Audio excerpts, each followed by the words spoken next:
Mr. Chairman, honorable members, as read by the minister, we look at the vote heads under the Committee 9 to stand part of the bill.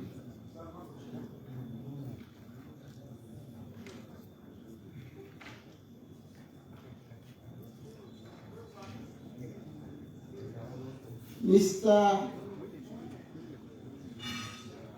Chairman, honorable members, this committee has actually vetted the different MDAs and the ministries, the parastatals. We actually looked at their allocations, and we found that most of these ministries, departments, agencies, account heads, and their allocations have been thoroughly scrutinized by the committee members. I will just have to look at some of the general observations and recommendations. Mr. Chairman, honorable members, having critically examined the various ministries, departments, agencies under our purview, the Sub-Appropriation Committee 9 draws the attention of the House to the following general observations and recommendations. 1.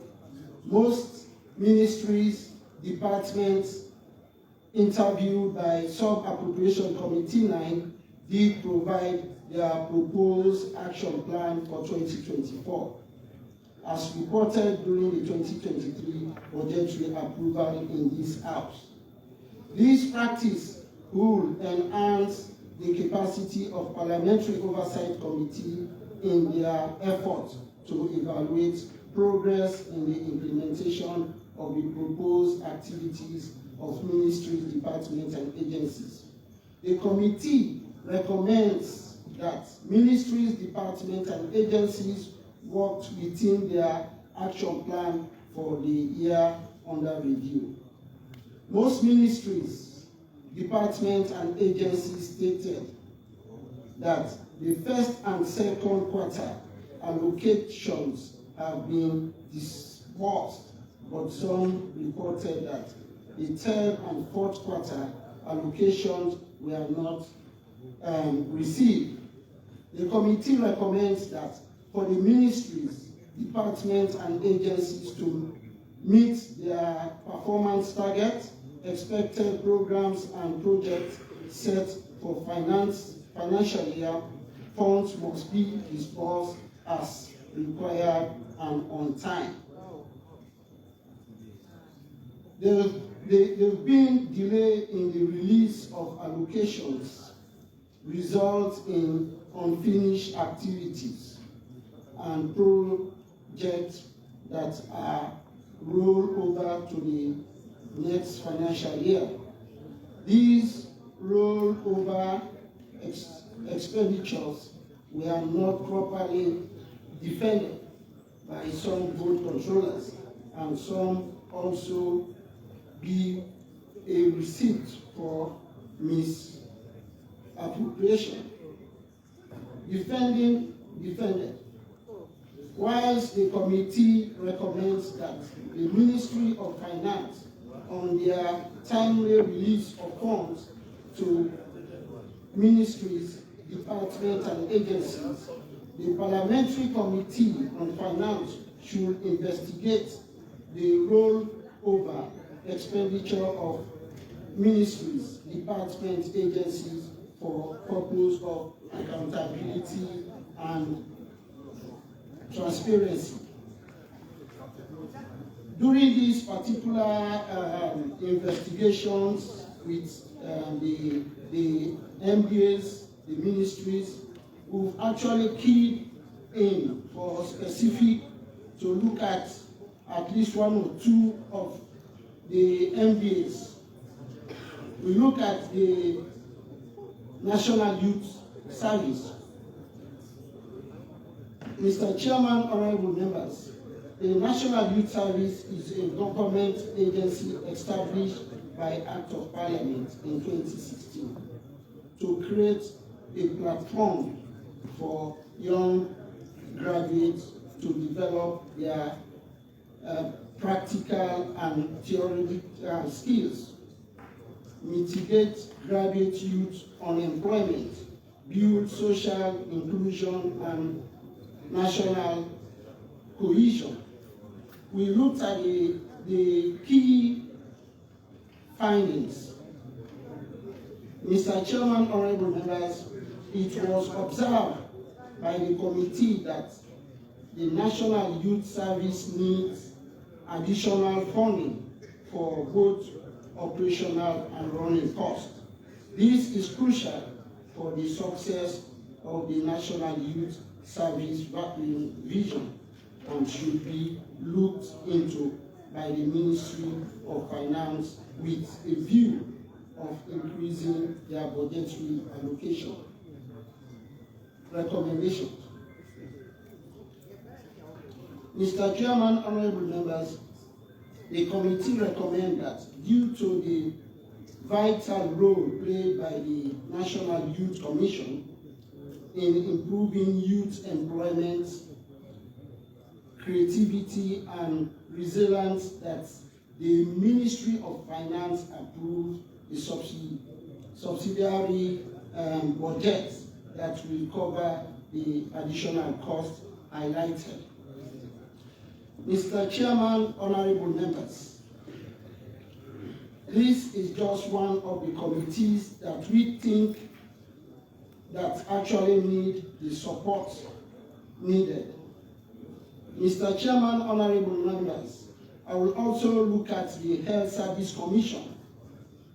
Mr. Chairman, the Sierra Leone Health Service Commission was set up by an Act of Parliament 2011 to assist the Ministry of Health in the implementation of health national policies, ensuring access to good quality health care service, appoint health professional staff, determine remunerations of health professionals and their conditions of service.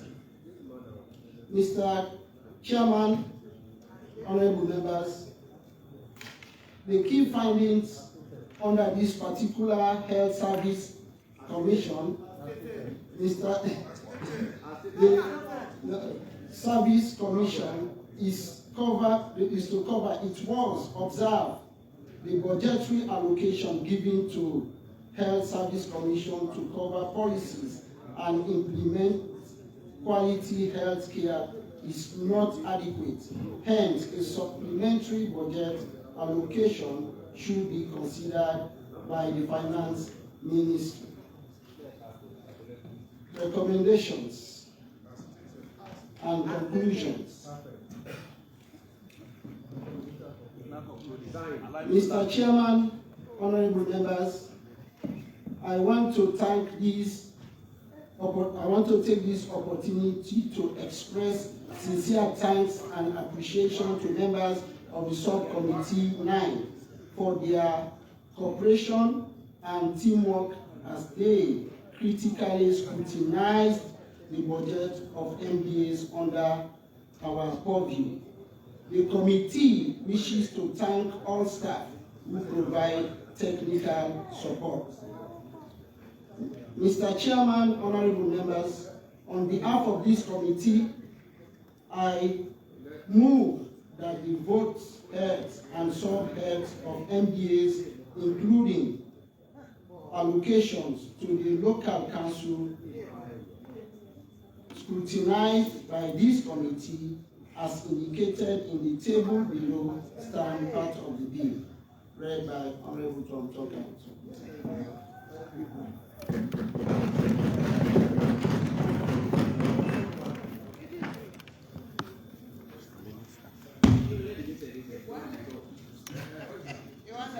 Any views? Yes, Mr. Chairman. Have you got views? Yes, Mr. Chairman, I have. Hold on, let me get the leader. Yes. I don't know if our colleagues really follow the pattern of the scrutinizing. I just see justification telling us to increase the support. What? I'm asking for us to increase quota for 9 years. But not even an auto justification, just really enforced for us. Also, able to tell us what's the expense bracket in the previous financial year and what is the projection given in the estimate book. None of that was given. So all that is given to us, spread to us is true. And even the theory and we have the report, we have that they said income swing figures and expenditures. We want to justify why money is being to our India. You know, you said, come and tell us where we are please. It's not to come and tell us, for example, when we committed the 4,000, 3 million, we are confused. I don't know how to put on that. And even a summary given, he did not tell us the summary report given. If you look at the ground total for the Public Service Commission, which I was expecting me to properly elucidate using a summary financial year 2023 below. Explanation is given and budget. You don't know, just gave budget. If you go page 8, budget is 6 million, and expenditure bracket 3 million. And they are saying, all of them are saying the same number. That because we are operating cash budget. The way we get the way we spend money, they have been seized after the intervention. And once you get to what to spend, it's not like you have money fixed that you cannot do. So they must justify to what? How the money is given to them, first quarter, second quarter, how you are spending. But it's not the problem. I make it justification for them to make an agreement for what? In fact, if I have to make a combination, it should reduce that expenditure because we need all the protection. So, Mr. Speaker, for the process to continue, for me, I'm not saying the duration. I'm not even seeing the report because for the youth commission, what was said, we have a team. Not that because we have, they should be able to tell us, you receive quarter 1, 2, 3, or quarter 1 and 2, and the clarifications to be very clearly stating that they spend so amount of money. But if you look at this report, it's a general expenditure in the US.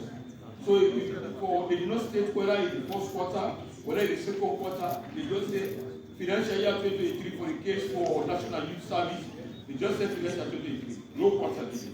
Electricity bill, and what we are asking for, most of these MDA don't pay electricity. I stand to be corrected. So we need to ask, why are you giving these old heads? In fact, I wanted to ask, leader, please, 1 minute. Mr. Minister, is it possible for you to be paying these electricity bills directly to EDSA? Is it possible? With the recommendation we have made. Yes, I think because most of these MDAs, you pay them these monies, and they do not pay to EDSA. Mr. Chairman, Mr. Chairman, my question, I'm not saying the recommendation we have made. No, that's not what we are saying. This is just an afterthought. This is just an afterthought. Yes, Mr. Minister. So is it possible at all? Well, we have prepaid meters, so that's you when you pay you have like because the point you know why I'm raising this because if you go to the EU building right now, you can't use the lift. There's no light. Because MDAs refuse to pay their bills, and nobody wants to take over the energy used by the lift there. So it's just there. You have to walk up to the 8th or whatever floor because they are all refusing to own up. Well, for big edifices like those, I think the Ministry of Works is seized of the responsibility to manage. Certainly. Yes, so, but in those other agencies, they have prepaid meters, and in their charges that we transfer to them, they have responsibility to ensure that it's appropriately utilized to run those offices. So yeah, so that's how we are doing it. They should account for the resources that we transfer to them. It's all right. Let's do that. Mr. Chairman, I don't want to have For me, I cannot say I'm very impressed, but the analysis is under question. Under the same rubric, vote L313-01 National Youth Service. Provisions and so on. Budget allocated, budget given, in fact, is 280,000 and more, and expended figure given to us is 250,000. Where is the tax? So is this figure just created for us? So in fact, budget given, is it allocated or actual? Because these are the NDSA money going to. For some things, how much we are really getting? Sometimes they are in order to put figures. Mr. Chairman, let me rest my case. It's the same you go for the approved budget. So you now say first quarter approved budget. If you go to the next page, page 15, they say approved budget is 4 billion, 4.5 million in the beginning. And the actual allocated quarter 1 to quarter 4 is 2,400,000. But Mr. Speaker, in the expanded bracket, they are going to give you for a quarter. Another can just give you the general figure for first quarter to fourth. And he said, in the preliminary report, yeah, our friend said, we are not giving third and fourth quarter. But they are saying from fourth quarter to fourth quarter, we are giving over 2.4 million. And the FL said, tell me the question to say, the question of the reliability of the report. That is the problem. And why you went to us? So the chairman will follow the report? Huh? I'm afraid you can make a decision.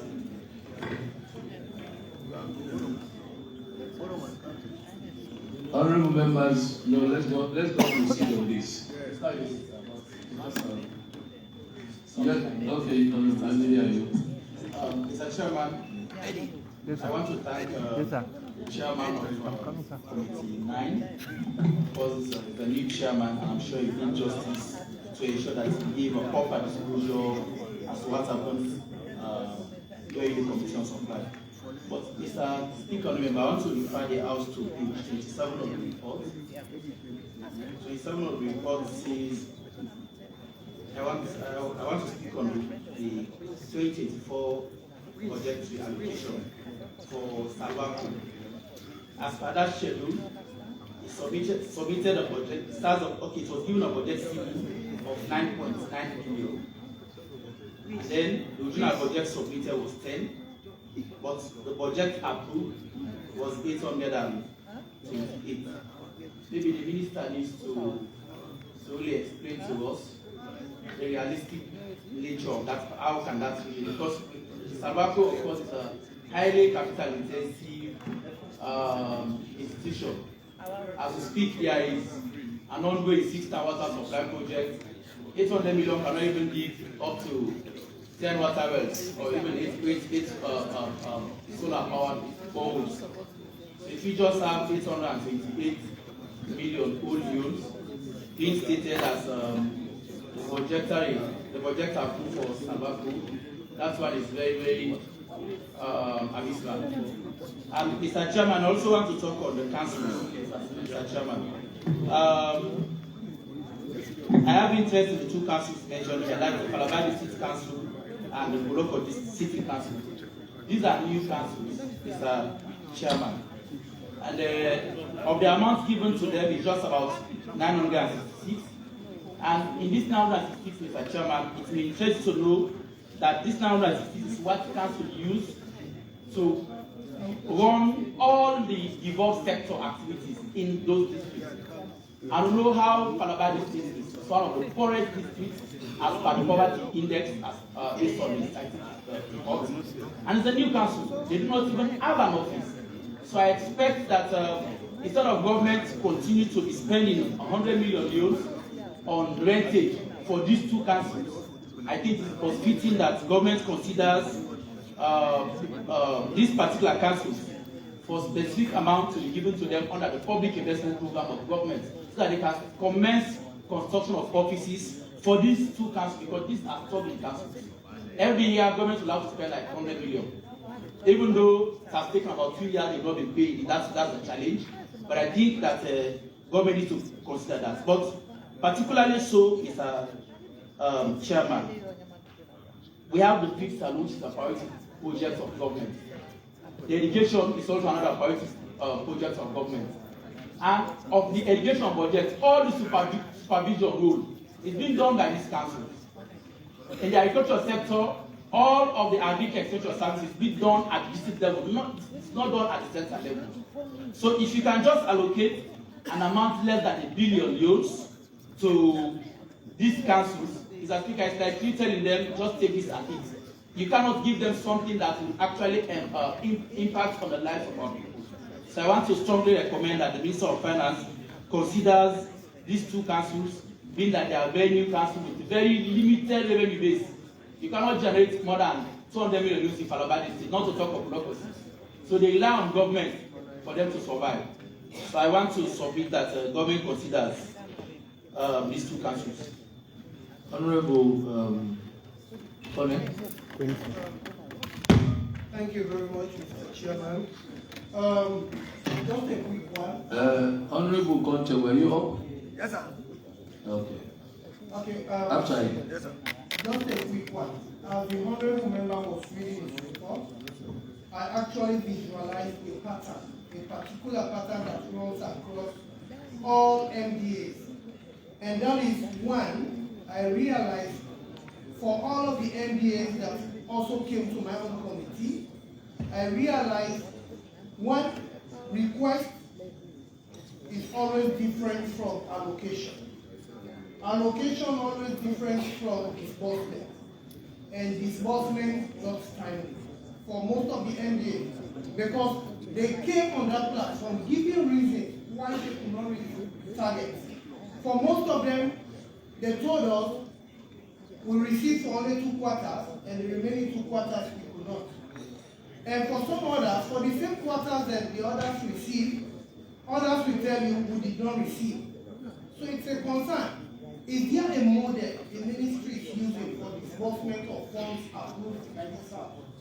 Because if there is a model, then I'm wondering why some MDAs receive for Q1, Q2, and some only receive for Q2, Q3. I mean, the pattern, the model is only. How can they pay Q3, Q4 without Q1 and Q2? No. They said they received money, they could not receive in Q1, they did not receive in Q2, but they received in Q3. Ah, okay. Yeah, and some will tell you we received monies in Q1, we received in Q2, but we did not receive for Q3 and Q4. While some others will tell you we only received for Q3. So like, we are confused. So we want the minister to tell us whether there is a particular model they use to disburse funds, or their priorities they look at, their indicators they look at before they disburse these funds. So we may want to know as a house.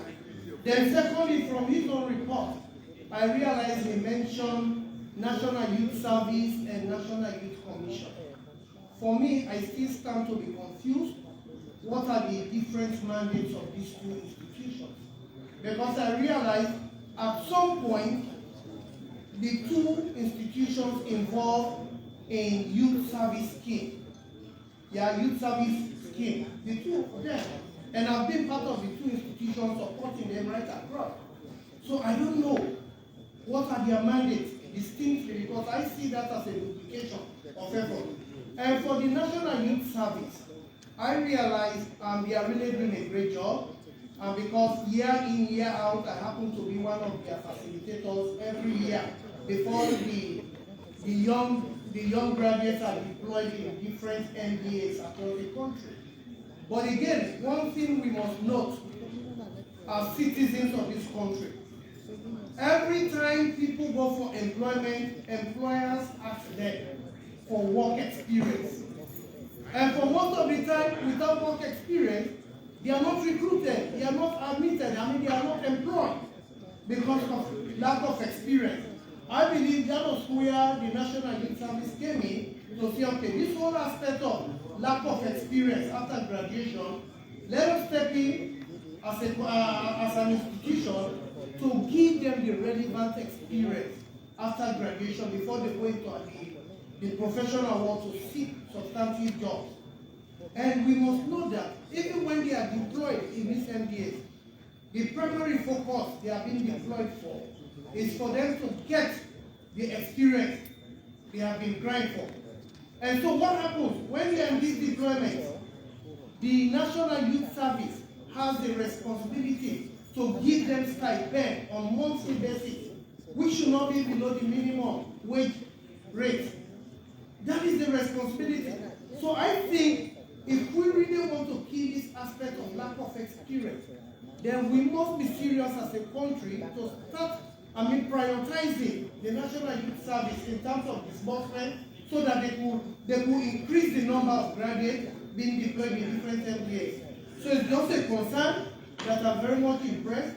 But again, if it is possible for the minister to pay special attention to the National Youth Service, because they are doing a great job, they are also trying to minimize this whole employment gap in the country. Thank you. Thank you very much, Honorable. At this point, Honorable members, I wish to recognize the presence of certain eminent personalities we have here. Great friends of Sierra Leone. They are all here representing Teratech. Teratech coming. Dr. Gangav says, Richard Miller, and Majo Kamara. And they've been friends of Sierra Leone. They've helped us a lot. You're welcome to the House of Parliament. Yeah. Proceed. Yeah. Chairman, I think we are missing a point, and we don't want to recognize that in terms of financial difficulties, we have to take what we call so remedies to certain situations. Oh, you are debating in response to what you said? No, it's not response. The general state I'm making. Okay. We see they are also constrained in revenue collection vis-a-vis expenditure. So what they are saying, they can give you see, but they have done their own parameter in terms of allocations. They look at MDAs and see what is really important in the expenditure bracket. How do you present our expenditure? How do you take your government priorities and the agenda is lying in your ministry? All of them are proposals. But I think what is important is that they pay attention, not even make recognition to the scale of preference in order of the administrative responsibilities. So if I read Sundays is just for you to get so fast to an office. When you have to administrative responsibility, that's what we're giving over 200 million. And other activities that you need here and other things to do is not at 60 million. That's what we say. I read it here. I read it on the Revenue Service Commission. So, if you are giving, say you are not giving first quarter, but imagine how do you operate you're not giving first quarter. That's my imagination. How do you operate you're not giving first quarter? Second quarter. Let me say I give it third quarter. How do you know serving first quarter? And what I have not heard from the report is that I don't know, and I told them it's value for money. And that's why I said for supply, for supply. We are telling them they are giving some NDAs 2 billion. There's some they don't want to have 2 billion. Some they are really supposed to have 500 million, not 2 billion. But how do we justify that? It's by their schedule bracket. Because it should be consistent with the previous financial years.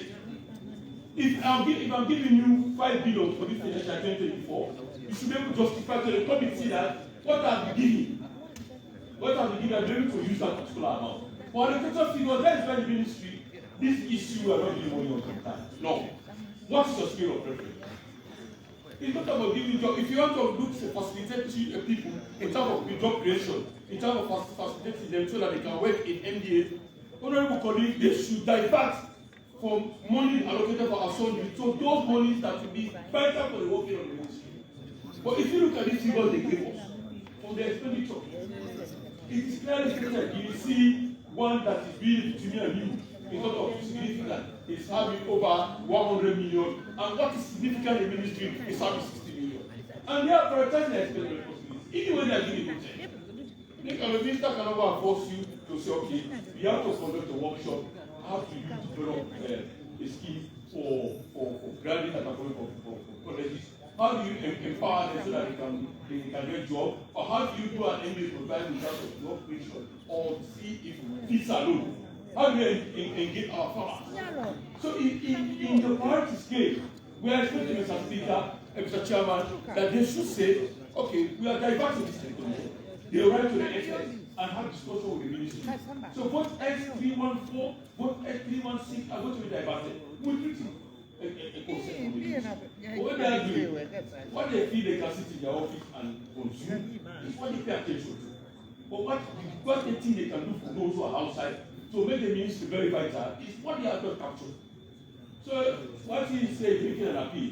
An appeal really sometimes don't have to do with what of resource allocated, but still making a sincere expenditure to what you have received from the Ministry of Finance.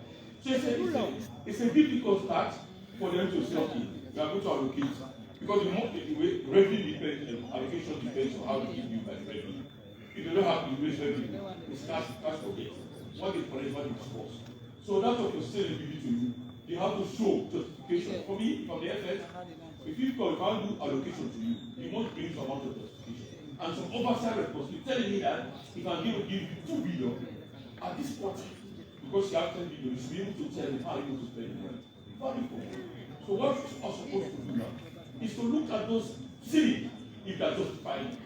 But what I will be convinced by none of the committees that they are presented that there is no justification giving you 5 billion or no justification giving you 10 billion. There are MDAs, let me tell you, Mr. Chairman. There are MDAs that are giving 10 billion, they deserve more than 10 billion. But you should justify it in the report. I see how I put somebody say let us give MDA 10%. Argument still stands that why we give you an increment when you have not shown your spirit of right, justifying. Honorable leader, in the face of the gallery, don't you think this is committee room 1? No, it's a committee room 1 matter. No, what I'm saying, I'm drawing the attention, the justification of. I know. So that they cannot, so that please. Those areas that are meant for committee room 1. Let's get to committee room 1. Don't tell Mr. Chairman, but let me come to you what you are saying. This is the committee stage. Yeah? If we can say, okay, accepted. It's the right of the minister to say, I can give allocation when money is happening. I'm bringing the attention to justification. Why we should change the level of the parameters of allocation. I'm also asking. I totally agree with you. I'm also asking that we should look at MDA and give them amount of prominence in terms of budget allocation. Certainly. Not that they are, because they are not justified to us how much really they are going to have used in terms of the priority areas. So, Mr. Chairman, maybe we need further conversation on this. Thank you, Mr. Chairman. So the final point I would like to make, Mr. Minister, I think the traditional pattern of doing allocations, we are happy, but I think you have a that you have to really review so that maybe you don't even need 3 billion to run the project. Maybe you don't really need it. Maybe you really need 2 billion, but because you're not being proper monitor return in some areas, people are having allocation of actual figures given to them. They are not even justifiable in them. So perhaps by MDAs, you ask for justification based on scale of preference. Maybe you can able to say so amount of money. It's not a general view. It's not that we don't want them to do more oversight. So that's going to take around the world. Thank you very much, Mr. Minister. Sorry, Mr. Chairman. Yes. I wanted to contribute. It regards what the Honorable Deputy Leader highlighted on page 27 for Salwako. At the beginning of the budget exercise, I suggested, and I hope that suggestion will take on board for the next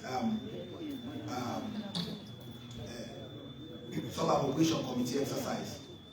Because if for any reason you have vote 414, Ministry of Water Resources. Under the Ministry of Water Resources, you have 2 implementing agencies, Boma Valley Water Company and Sierra Leone Water Company, Salwako, responsible for 2 separate jurisdictions.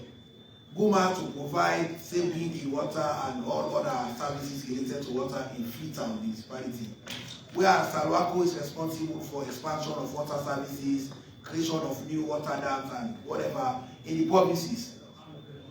You have Boma Valley given or allocated to one committee. You have Salwako given or allocated to another committee. and you have the Ministry of Water Resources given to another committee, what happens in this instance is that the Ministry of Water Resources receives money in the trade receivable account established or directed by the Accountant General for payment to vendors of these two companies. It comes through the accounts, through the processing of the IFNIS, through the Ministry of Water Resources. So when Salwako comes to their committee, what they can account for is only their recurrent expenditure. And if they account for their recurrent expenditure, it will be difficult for that committee to be able to know that Salwako has received more than the recurrent expenditure, that their public investment programs have been disbursed through the Ministry of Water Resources and payments were made directly to the vendors. So as a result, it does not add enough credence to the process. So if, for example, water resources, we have water resources, we don't know what Umabali is doing. So that is one challenge I see from what he has submitted and saying the money given to Salwako is small considering the work they are doing. Because what they've received is for recurrent expenditure alone. And Mr. Chairman, I want to go to page 8. But before going to page 8, I would also want to state that the budget call circular under section 31 is provided by the Financial Secretary of the Ministry of Finance. And what it gives to them, as underpinned by the fiscal strategy statement, in line with section 20 or 21 of the PFM Act, is what they present to the ministry as their budget ceiling. And it is against that budget ceiling that the MBAs provide their budget indicating lines, because account codes and accounts that are designed under the votes are only restricted for the Financial Secretary and the Accountant General. They are the only two people that can generate account codes. So it is what they give to the MBAs. That is what the MBAs will provide to them whilst they are presenting the budget, doing the budget presentation. And it is on that presentation they are going to set ceilings for them. So what we review as committee, as sub-appropriation committee, is what the Financial Secretary has approved already during the budget presentation. So in effect, the lines that come to us, it will be very difficult for us to make alterations on those lines, because what the Public Financial Management Act has done in section 40 is to limit Parliament for us not to be able to either increase, decrease, or alter the state budget. So when they bring the budget to us, all we do is to either debate, talk about the issues, what we have discovered during the appropriation subcommittees, but we can neither increase nor decrease the state budget presented to us. So that is a challenge in itself. So for me, if I can add to what the leader has said, is that instead of committees taking all of these hits, it should be Parliament working together with the PFMRU and the Ministry of Finance to review the Public Financial Management Act quickly, so that it reflects the changes in the financial environment, the financial situation, to reflect in the Act, so as to give Parliament powers to look at MDAs that would have need for more money and can make environment very easy. Because for now, if you have money as a ministry, department, or agency, even within your budget cycle, you cannot do environment automatically. You would have to seek the approval of the minister. The minister would have to approve, and it's on the basis of the approval and justification provided by the vote controller that you can do environment, and that environment has to be within the ambit of what is available. So all of that constrains us as members of Parliament to make recommendations and to be able to justify whether these allocations are enough or not enough. But on the issue of page 8, public service, I think the President is very wise in putting 5 key big changes. And among these 5 key big changes is the transformation of the public service. Mr. Chairman, agriculture will not progress. Education will not progress if the civil service, the public service is not ready. Because the public service, today as I speak, everybody in the public service or everybody in the civil service, if you talk to them, they will tell you what their belief is. Tomorrow morning, anything happen, their belief has changed.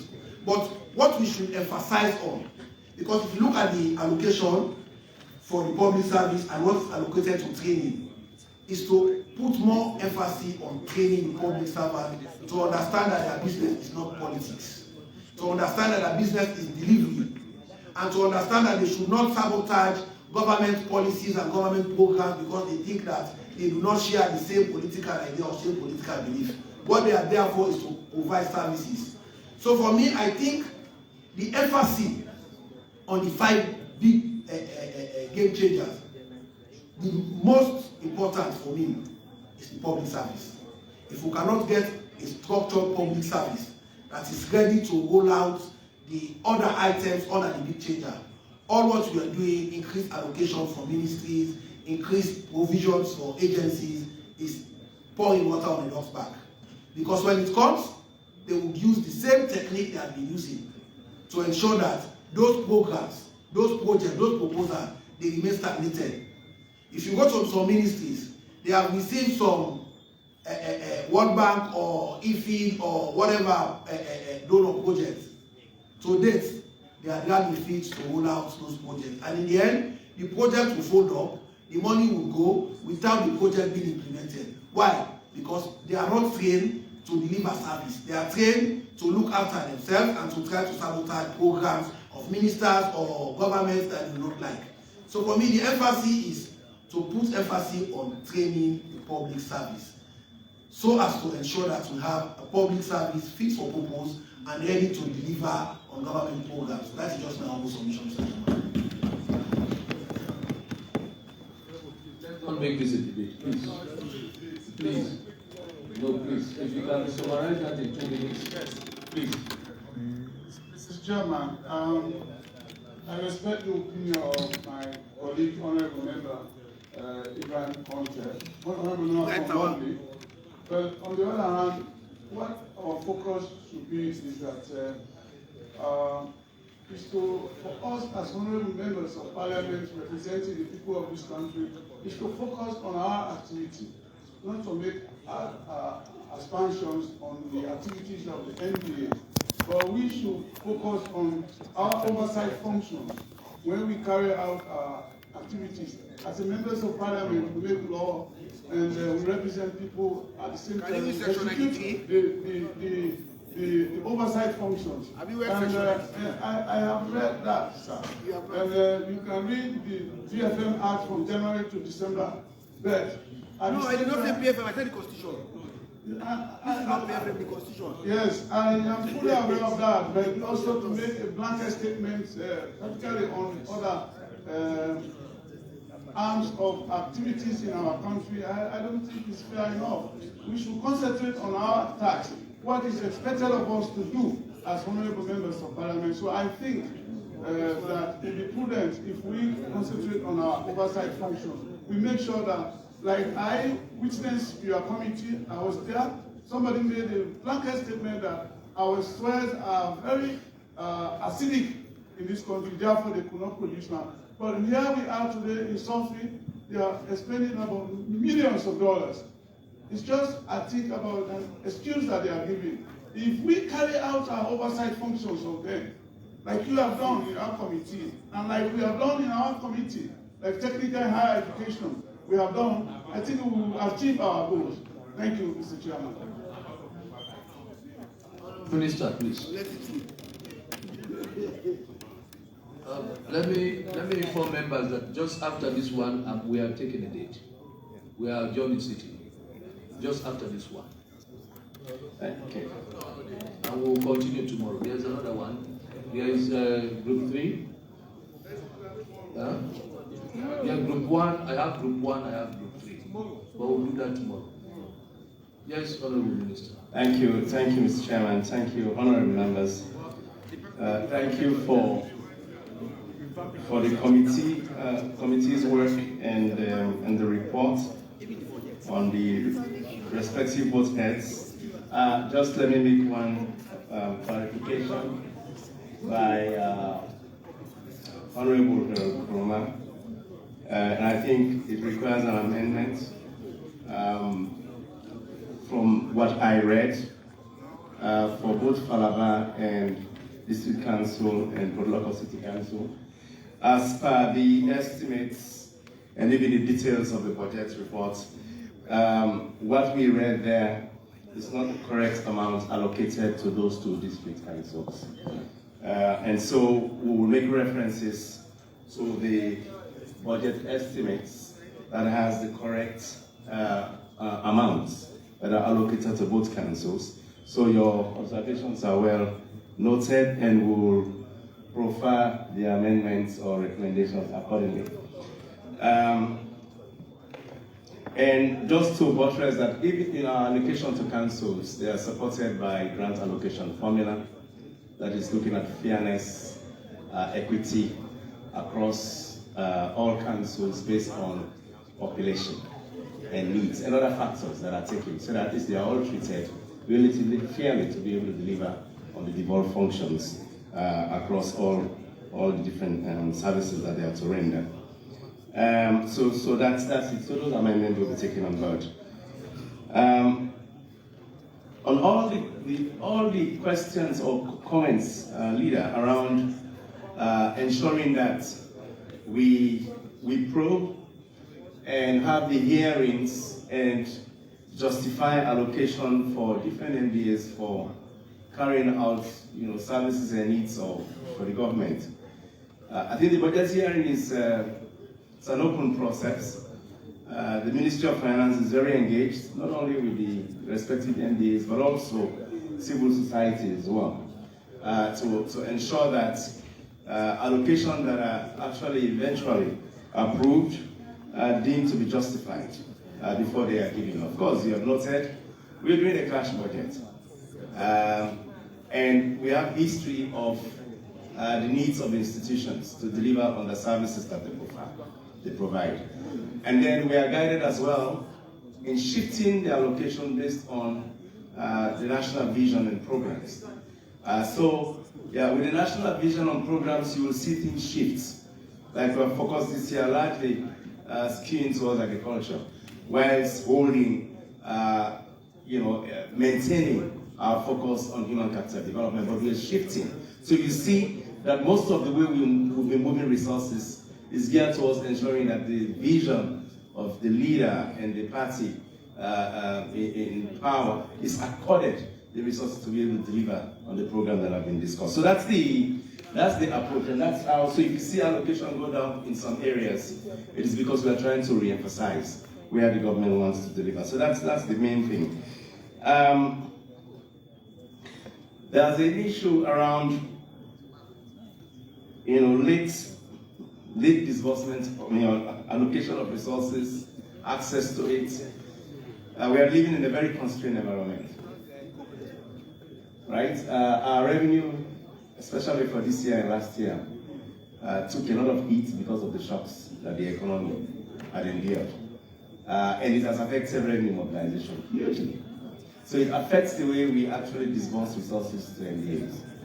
This year, we've tried as much as possible to cover many MDAs in terms of the allocation required to deliver on their budget. There may be only very few that may not have received, but even those, we are actually giving consideration to them to see what can be done to give them the remaining allocation for the year. The year has ended, but I believe that we did, in terms of execution of the budget, we did as much as is possible. That's why you had very limited, I would say, cry from within MDAs as to the effort we made.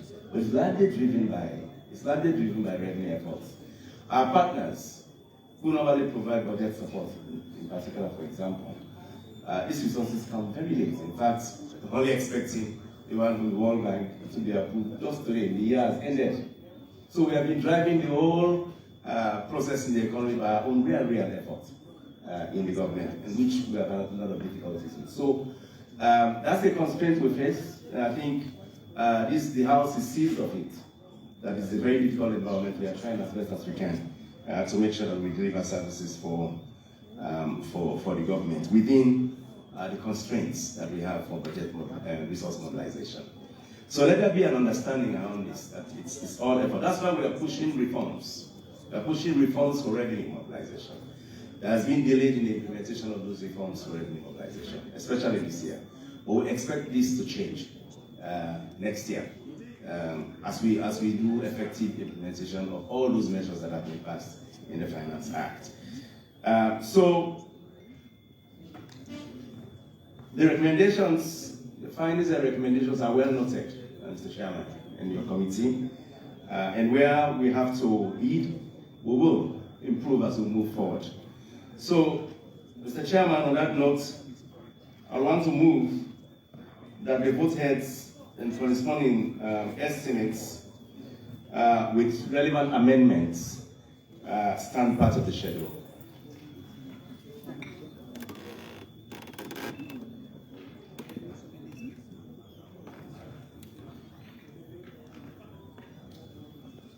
Honorable members, the question is that the following votes, as pronounced by the Minister of Finance, stand part of the schedule. All those in favor say aye. Aye. Those against say nay. The ayes have it. The following vote heads and corresponding estimates, as pronounced by the Minister, with relevant amendments, form part of the schedule. Announcements. Mr. Minister, The House resumes. you are released.